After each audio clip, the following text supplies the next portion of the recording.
Welcome to Obstacle Running Adventures. But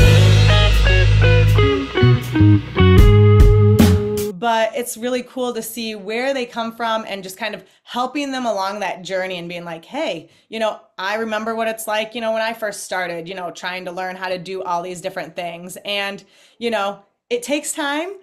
You might get frustrated, and some things just might never feel easy. The better you get at a plank, you can just add weights onto it. So. Right. But that's been kind of cool. It's just building that community and being able to help others because fitness has just done so much for like me and for like my life and being able to like show others like how much it can benefit you, especially from like a parent and an adult standpoint. Like, okay, you can do all the things with your kids. You can also teach your kids to enjoy it and making it where like fitness and having proper nutrition doesn't have that like diet culture where it's like, hey, do you know what? Like, if you want to have some alcohol, like, we can figure out how to make it work.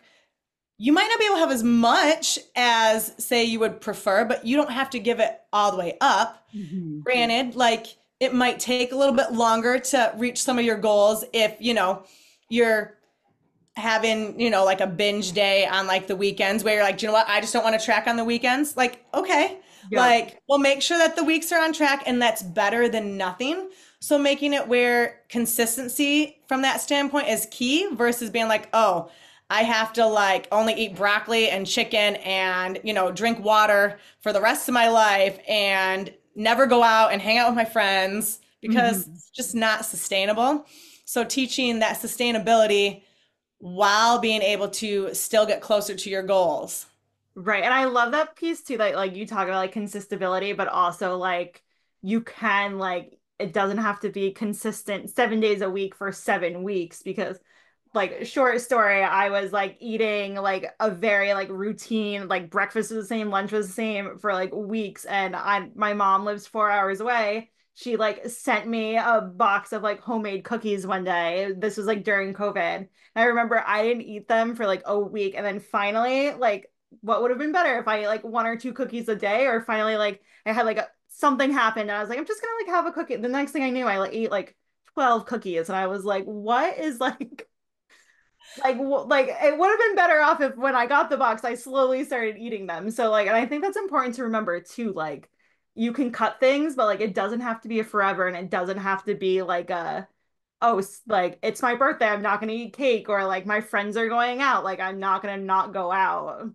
It's more the second you tell yourself you can't have something, that's the only thing you think of.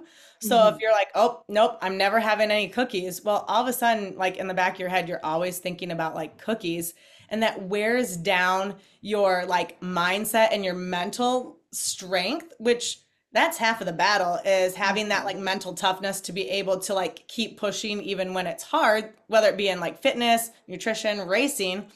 And if you're always just thinking in the back of your head, oh my goodness, like I can't have that, I can't have that, versus being like, okay, if I really like cookies that much, maybe I have a half a cookie Right. and, incorporate that into the day. Or you love dark chocolate, like incorporate a piece of chocolate into the day, fit it in with your nutrition plan so that it still is in line with your goals. But then Mhm. you're not constantly in the back of your head, like thinking about this cookie, which is then making it so much harder to do everything else. Right. And then it was one of those things like, well, maybe if I like go out for a run, I can like treat myself and like let myself like eat X, Y, or Z. And I'm just like, I don't like that mindset of like I have to work out to eat. So like I like that for you. It's not that way at all. Like you get to like I always like you get to eat. Like it is a privilege to like have food that I can like come home and prepare. So I really And like that enjoy. aspect. I mean, I tell all the people all the time, I'm like, so you get to, and they're like, oh my gosh. Like, they're like, yes, we get to do burpees. I'm like, you're Right. welcome.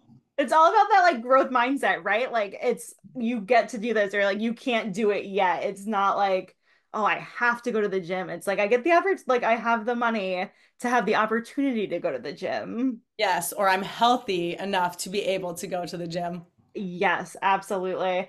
And then I saw that you also do online nutrition and fitness coaching. How has that experience been? Because I imagine it's drastically different when like your clients aren't showing up at your gym to work out with you. Yeah, for sure. I mean, that does add just a different, element to it. I utilize an app so that they can message me in through the app just because if you're doing Facebook Messenger or texting or emails, it's so much easier to get lost. So Hmm. it makes it where it's in a nice, concise, single spot. So then, okay, all of our communication is together.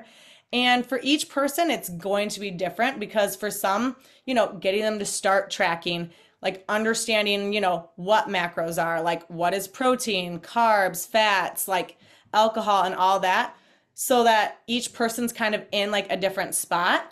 And so it's just kind of taking the time, like talking to them, learning about their goals are, what experience have they had in the past, because that makes a huge difference with, how you're going to approach like your nutrition if you've had this like strict mindset before and it hasn't worked.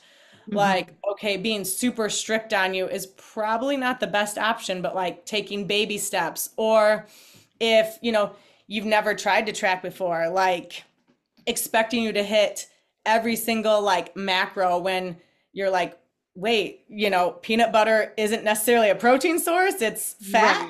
Right.